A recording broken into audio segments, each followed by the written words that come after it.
પાદરામાં નસબંધીના operation બાદ તબિયત લથડતા જંબુસરના વેડજ ગામની મહિલાનું મોત.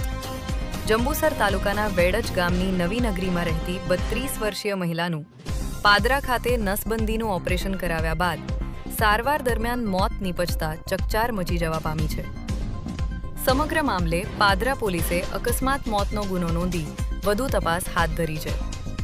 મળતી માહિતી મુજબ જંબુસર તાલુકાના વેડજ ગામમાં રહેતા અને ડ્રાઇવિંગનો વ્યવસાય કરતા ભીમ સંઘભાઈ રાયસંઘભાઈ જાદવના પત્ની સંગીતાબેન ઉંમર વર્ષ 32 એ ગત 4 જૂન 2026ના રોજ પાદરા ટાઉનમાં આવેલી ડોક્ટર રાજેન્દ્ર કોઠારીની ઠારીની હોસ્પિટલમાં સ્ત્રી નસબંધીનું ઓપરેશન કરાવ્યું હતું.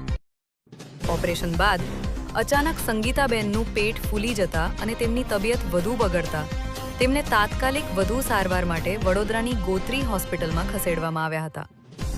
ત્યારબાદ વધુ સારવાર માટે તેમને ન્યૂ લાઈફ ફેમિલી હોસ્પિટલમાં દાખલ કરવામાં આવ્યા હતા. ત્યાંથી 7 જૂન 2026ના રોજ તેમને વડોદરાની SSG હોસ્પિટલમાં રિફર કરવામાં આવ્યા હતા, જ્યાં સારવાર દરમિયાન 11 જૂન 2026ના રોજ મોડી રાત્રે આશરે 2 વાગે ફરજ પરના તબીબે સંગીતાબેનને મૃત જાહેર કર્યા હતા. આ બનાવ અંગે પાદરા પોલીસ સ્ટેશનમાં હેડ કોન્સ્ટેબલ રાજુભાઈ ભીખાભાઈની ફરિયાદના આધારે BNSS કલમ 194 મુજબ અકસ્માત મોતનો ગુનો નોંધી કાયદેસરની કાર્યવાહી હાથ ધરવામાં આવી છે.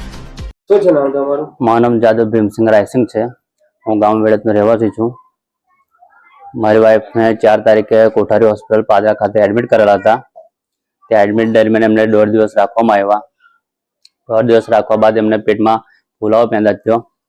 ફુલાવો પેદા થયો મેં ડૉક્ટરને પૂછવામાં આવ્યું કે ડૉક્ટરે એવું કીધું મને કે અંદર ગેસ થયેલો છે. ડૉક્ટરે ગેસની ટ્રીટમેન્ટ કરી. ટ્રીટમેન્ટ કરવા બાદ એમને કોઈ રિકવરી ના મળી. રિકવરી ના મળવાથી ડૉક્ટર સાહેબે મને ગોત્રી હોસ્પિટલનું લખી આપેલું. ડૉક્ટર સાહેબે 108 દ્વારા મને ગોત્રી હોસ્પિટલમાં એડમિટ કર્યા. ગોત્રી હોસ્પિટલમાં જે સાહેબ જે વાત કરેલી એ સાહેબ ત્યાં હાજર ના રહ્યા, તો અમે પ્રાઇવેટ હોસ્પિટલમાં પાછા એડમિટ થયા. ત્યાંથી પ્રાઇવેટ હોસ્પિટલમાં અમારે 1 દિવસ એડમિટ કર્યા. ત્યાં 1 દિવસ મારે ટ્રીટમેન્ટ કરી. 1 દિવસ ટ્રીટમેન્ટ કર્યા પછી બાદ ત્યાંના ડૉક્ટર સાહેબ મને બીજે શિફ્ટ કર્યા. એ ડૉક્ટર સાહેબ બીજે શિફ્ટ કરવાથી મને પારોલ હોસ્પિટલનું લિખિત આપેલું હતું. મેં પારોલ હોસ્પિટલમાં ના જવાની પાડી. ત્યાંથી મેં SSG હોસ્પિટલ માટે એડમિટ થયા. SSG હોસ્પિટલમાં અમે 3 દિવસ ટ્રીટમેન્ટ કરાવડાવી. 3 દિવસ ટ્રીટમેન્ટ કરવા બાદ ત્યાં મને કોઈ રિકવરી ના મળી. રિકવરી ના મળવાથી 11 તારીખ રાત્રે 2 વાગે અમારા સંગીતાબેનના ડેથ થઈ ગયેલા છે. આ ઘટના કયા દવાખાનામાં બની હતી? આ ઘટના અમારા પાદરા કોઠારી હોસ્પિટલ શરૂ થઈ SSG હોસ્પિટલે ખતમ થઈ છે. અમારા સરકાર દ્વારા મને કોઈ ન્યાય મળે અને આગળની કાર્યવાહી થાય અને મારા 3 નાના બાળકો છે, અમારા સરકાર આગળનો શું ન્યાય લાવે એ જોવાનું રહ્યું.